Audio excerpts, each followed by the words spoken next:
And track two. I'm just kidding. Track here. Mic check 1 2 1 2. Ho. Hey y'all, it's Brianna Chatisse, and you've tuned in to the first episode of TalkNSpit. I got my guy here, Stevie, my main man, pots and pans, kind of, sort of. He actually taught me how to play kickball a little bit, so that's how we kind of met. The topic that we're discussing today is business etiquette, and I felt that since he is a Black business owner himself, he'll be a perfect person to have kind of give the one-on-one on the ways for your business to be proper and it can be successful and flourish. So, tell me a little bit about all the things that you got going on right now with your business. Well, first of all, I'm Steve Robinson. Again, small Black business owner. I have a lot of things going on, but not a lot of things going on. Okay. So I am an investor and a property manager where I buy companies and whatnot. I actually just created 2 LLCs, one for each of the properties that I have. And what I wanted to do with that is I wanted to try to give back a little more to the community. And a few things that I had in mind, they're not set in stone yet, but I wanted to create a coaching platform for proper etiquette for Black business owners, where we can talk about how to communicate, customer service, how to write applications, how to write different things that goes along with the business transaction. So. Okay, business transactions. So I know that that's what you do for your 9 to 5, and those are things that I think are pivotal to helping the community, also pivotal to running your business. What are some fun things that you like to do outside of, buying properties and flipping them and doing the things you're doing currently? Fun things that I like to do. I'm super competitive. I play college football, and I love football. I love watching NFL football. I love playing kickball. The Squad of Players League here in North Minneapolis is pretty cool, and I can't wait to the next season of that. And I love hanging out with my daughter, Annabelle. She's a blast. She's 8 years old, and she is a gymnast. So I love to figure out ways to keep her active. So she's a gymnast. I did gymnastics. Nice. Even though I'm 6'1", I'm kind of tall over here. Don't think I was flipping. I was a Gabby Douglas before it was Gabby. I'm just gonna throw that out there. But nah, that's really dope. How can we find you? Like, if I wanted to look up to find more information about all the great things that you're doing, how would I do that? I would say first, send me an email, steve23robinson@yahoo.com. That's the first way to keep or get in contact with me, or go to my Facebook page, which is Stevie James II. Those are the 2 ways that you can get a hold of me. Absolutely. I'm going to hit you up because I want to flip some properties myself. Like this duplex that we've had in our family, our current location is something that everything that got done here was done by my uncle. So it's really nice to be able to kind of get in that and get invested in properties. And I know that a lot of people in the community don't even know that's how you create residual income. So I think it'd be dope for you to even go a little bit more on that, probably later on in the segment. But I want to ask you a question. So knowing that a lot of Black businesses have been launched within this last whole COVID situation, but also we have got a lot of negative reviews. So how do you have proper business etiquette in your business?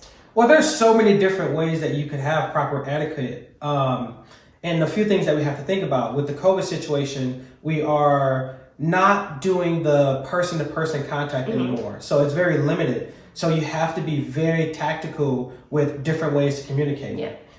If the communication doesn't go well during this time, then you'll have a negative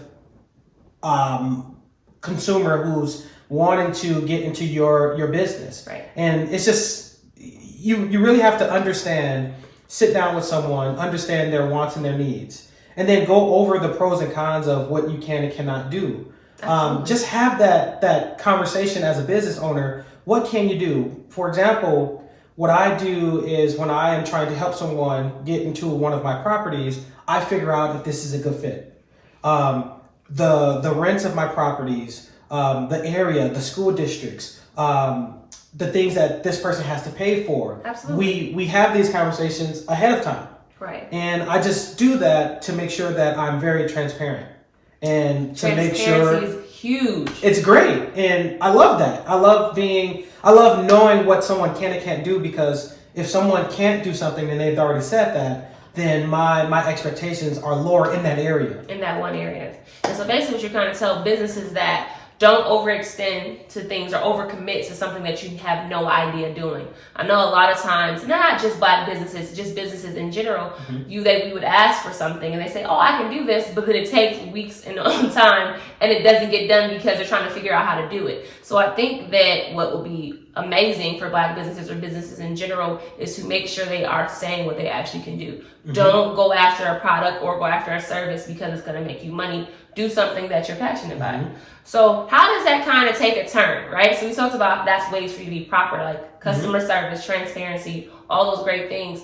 When does it take a turn to the opposite side of being extremely unprofessional?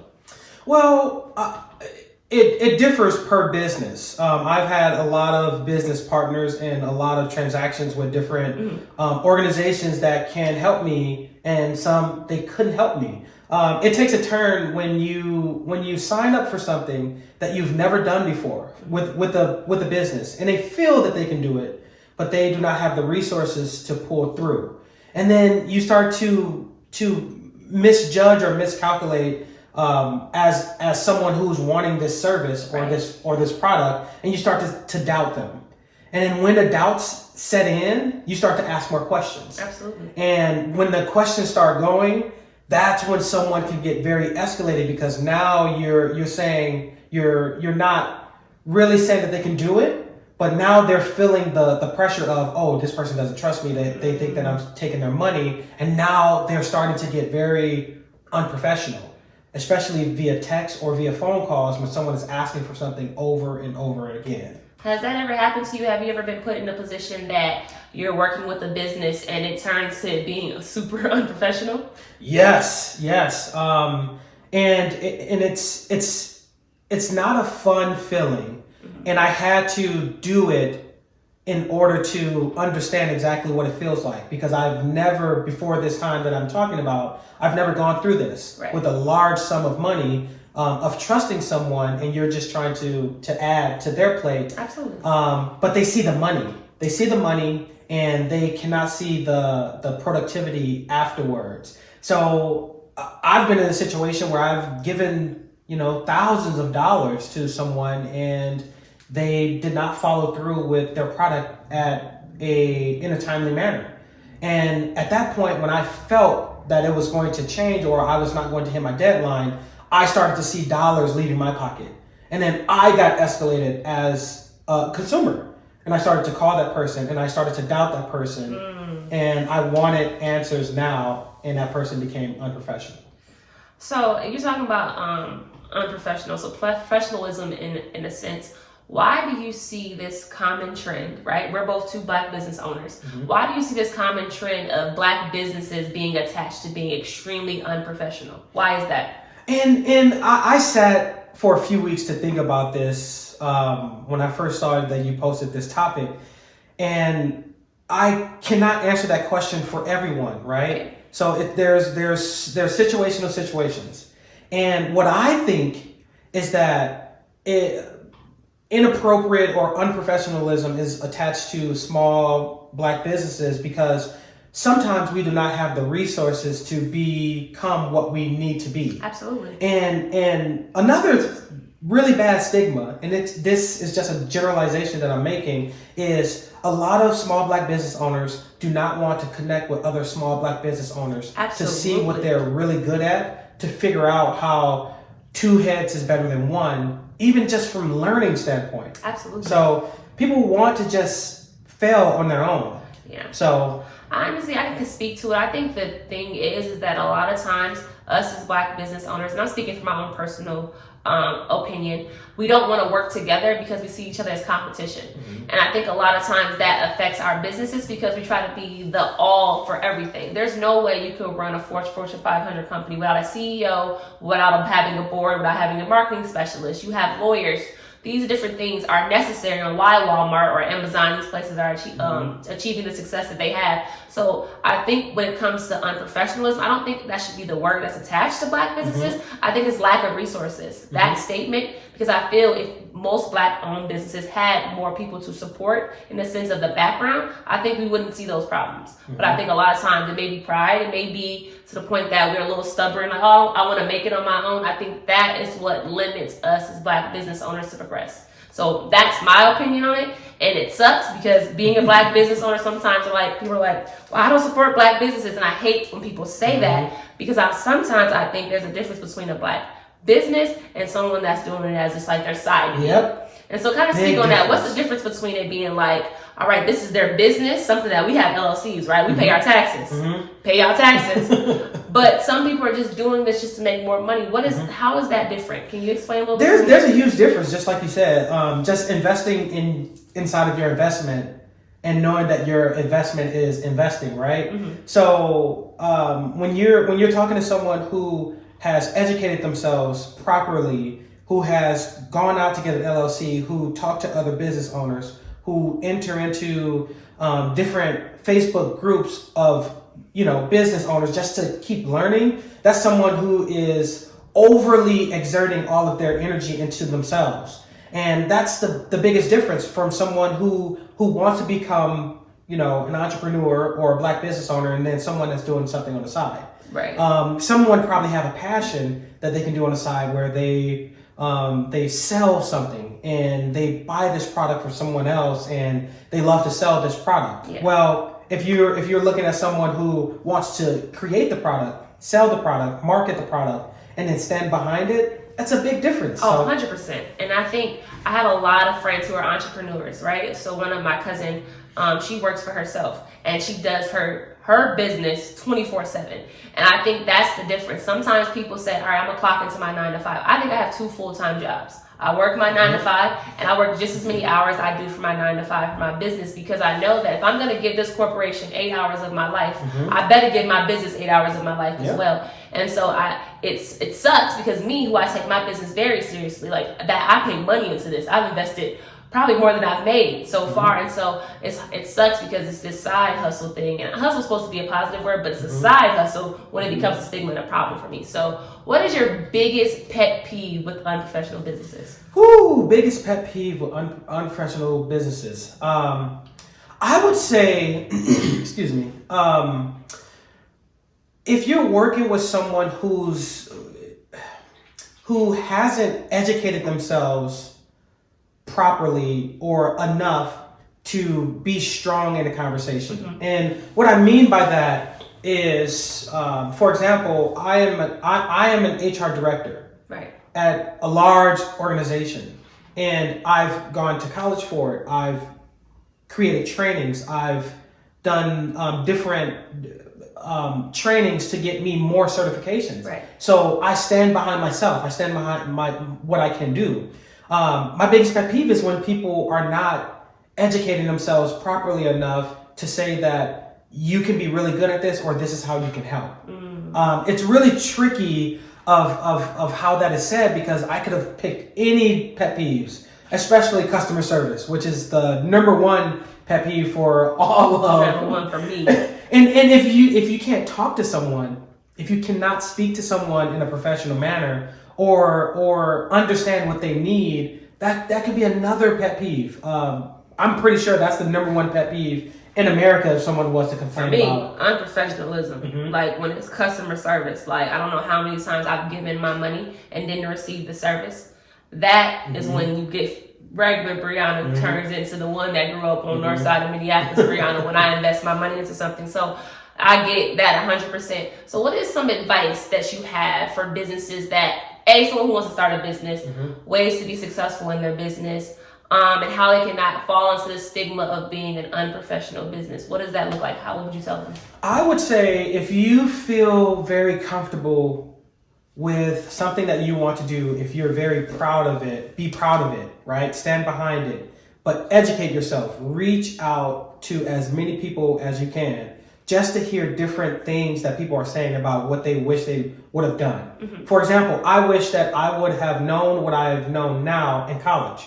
So if you're a college person or if you're still in school, you can start thinking about these things right now to set up for the future. Start reaching out to small Black business owners and just sit down with them. Really befriend them. Right. And understand what they like and what they don't like, and just keep that communication. Keep that person as a resource, because you never know when you need to call Jane or John Doe to say, hey, I'm in a situation. I think I'm getting sued. What would you do in this situation? And it will talk to you without putting a price on that, because you are a friend. Absolutely. So basically what you just said, it's okay to ask for help. Yes. Seek out mentors. That's something that has helped me sustain my business, because I think a lot of times people see the money and they don't know that I know people that have invested so much money, their business still hasn't got the full capacity that it's supposed to do. So I think my biggest thing, the advice that I would give to a business owner is ask questions, seek help, educate yourself, research. Because you got to think, I'm in the hair care industry, right? And I had to do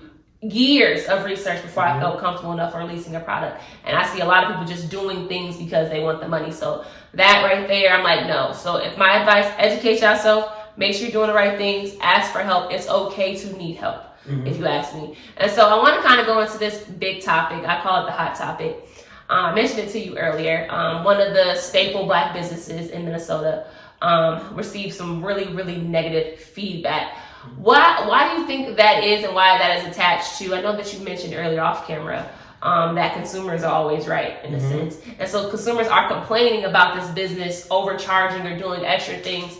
Tell me a little bit about your opinion about what's going on with that business. So this is a tricky topic, right? Because on one end, I am a business owner. On the other end, I am a consumer. So from the consumer standpoint, I think that the customer is always right. And the only reason I say that is because you'll have more and more customers based on customers' feedback and reviews. 100%. So you have to make them happy. And some people you cannot make happy, but you have to look at the percentiles and the ratios of people that you are impacting. Absolutely. And you have to understand that the consumer will always be right. On the other end, as a business owner, I think that if someone was charging X amount, that they have to have a reason to do that, right? So, for example, with myself, for one of my properties, I worked with someone and she wanted to pay a certain amount for rent. And I had to tell her, I cannot do that.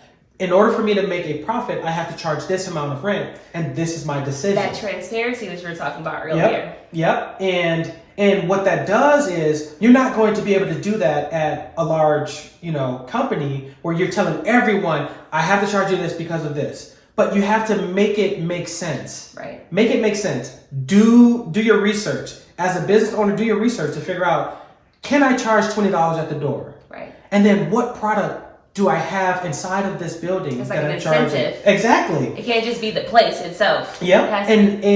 And if that's not the case, if you may not be struggling, but you know that you can hit a profit of this X amount in 2 years if you did the same algorithm for the next 2 years. Now you can get lost in the money, right?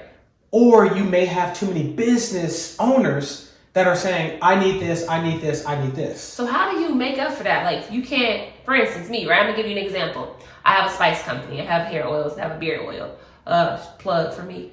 I can't sit there and tell every consumer why I charge what I charge, because I know why I'm charging what I charge in the background. So how do you get, when I say someone came to me and told me I was charging too much for my spices, I explained to him, understand this. I pay for the bag, I pay for the label, I pay for the spices, I pay for the production time. A lot of people don't really understand that. So as a regular consumer who isn't a business owner wouldn't get that. How do you give them that education without saying too much about your business? See, and that's another tricky part. So if it was me, what I would do is I would try my best to have informational videos that goes out on different social media platforms saying what you offer and why you offer these services, but not get into the details or the personal, but just talk about how your product is differentiating from a different product. Well, my product does this, and this product has this, this, and this. Well, this is my product. Right. So people should look at your product as something different. Right. And you're upgrading what they can go and buy at the local markets but they can buy something better from you. Absolutely. So it's all about that marketing and that social media platform and that informational sessions that you have. And then if someone really doesn't want to buy your product, let them go and do different things with their own products. Absolutely. But I know that the tricky part is that I am a firm believer in you must fail before you succeed. Oh, 100%. And with that being said, if your product has some type of reviews or testimonies, talk about those, blast those, and put those everywhere. And after someone buys your product, let them know that they can get 10% off the next time if they send a testimonial. So they need to kind of do some cleaning up behind the scenes, a lot of more transparency. Because I know, right? I know why a security would charge X amount of dollars if they're not getting paid by the restaurant. But people don't know that if they're not looking for that information. So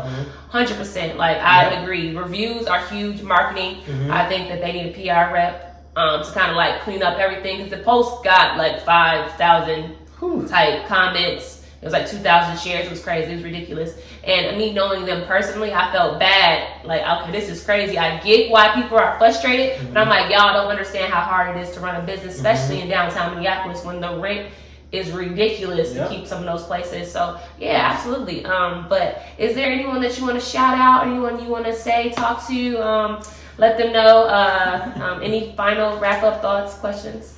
No, I don't have anyone that I want to shout out at the moment. What you mean you got nobody you want to shout out? You got people. You got your daughter.